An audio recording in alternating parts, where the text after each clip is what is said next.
আল্লাহর হাবিব প্যারা নবী রাহমাতুল লিল আলামিন কোরআনের তেলাওয়াত করেন মুশরিকদের সামনে।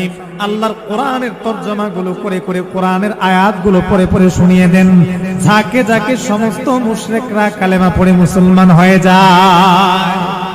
মক্কার মুশরিকরা বলে, কেমন পাগল মুহাম্মদ, মুহাম্মদের কথা তো আমাদের শোনা লাগবে। রাসূল আকরাম সাল্লাল্লাহু আলাইহি ওয়াসাল্লামের কথা শোনার জন্য ওই মুহাম্মদুর রাসূলুল্লাহর সামনে সমস্ত মানুষগুলো গিয়ে বসে যায়।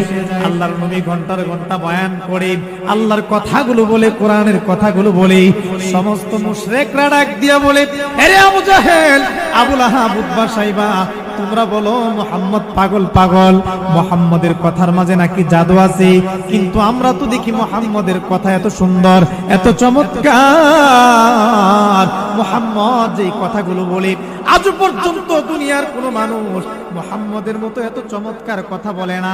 মুহাম্মদ যে কিতাব তেলাওয়াত করে, আল্লাহর কসম এটা দুনিয়ার কোনো মানুষের লিখিত কিতাব হতে পারে না। অবশ্যই আসমানের রব এই কিতাব নাজিল করেছেন। যদি মুহাম্মদের কথা মানার কারণে আমরাও পাগল হয়ে যাই, পাগলের কাতারে আমাদেরকেও যদি ফালানো হয়, আমরা ঝাঁকে ঝাঁকে তার হাতে হাত রেখে কালেমা পড়ে মুসলমান হয়ে তার দলবদ্ধ হয়ে যাব।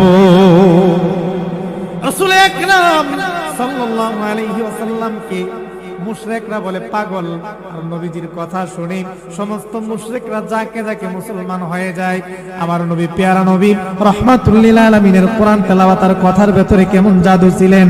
আরে মুসলমান, আল্লাহর নবী যখন রাতের গভীরে কোরআনের তেলাওয়াত করতেন, নবীজির তেলাওয়াতের সুরে সমস্ত মুশরিকরা, মক্কার সমস্ত কাফেরেরা নবীজির চতুর্দিকে লুকিয়ে লুকিয়ে কোরআনের তেলাওয়াত শুনতে আসতেন।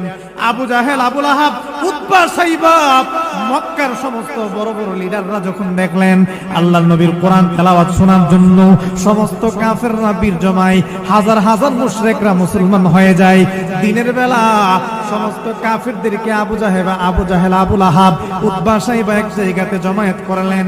জমায়েত করে ঘোষণা করলেন, আজকে রাতের বেলা মুহাম্মদের কোরআন যে শুনতে যাইবা, কঠিন শাস্তি দেওয়া হবে, নির্যাতন করা হবে। সাবধান, মুহাম্মদের কোরআন তেলাওয়াত শুনতে যাওয়া যাবে না। যদি শুনতে যাও আগামীকাল নির্যাতন করা হবে, চামড়া, পিঠের চামড়া তুলে ফেলা হবে। আবু জাহেল যখন এই ধরনের স্টেটমেন্ট দিয়ে দিলেন, এমন ধরনের হুমকি দিয়ে দিলেন, মক্কার সমস্ত মানুষেরা ভয়ে আতঙ্কে নবীজির কোরআন তেলাওয়াত শুনতে যায় না। আবু জাহেল এবার চিন্তা করে, আজকে আমি দিনের বেলা যে বড় বড় লেকচার দিছি, আজকে মুহাম্মদের কোরআন কেউ শুনতে যাবে না। আমি আবু জাহেল একা একা আরামে মুহাম্মদের জবানের মধুর কোরআন শুনবো।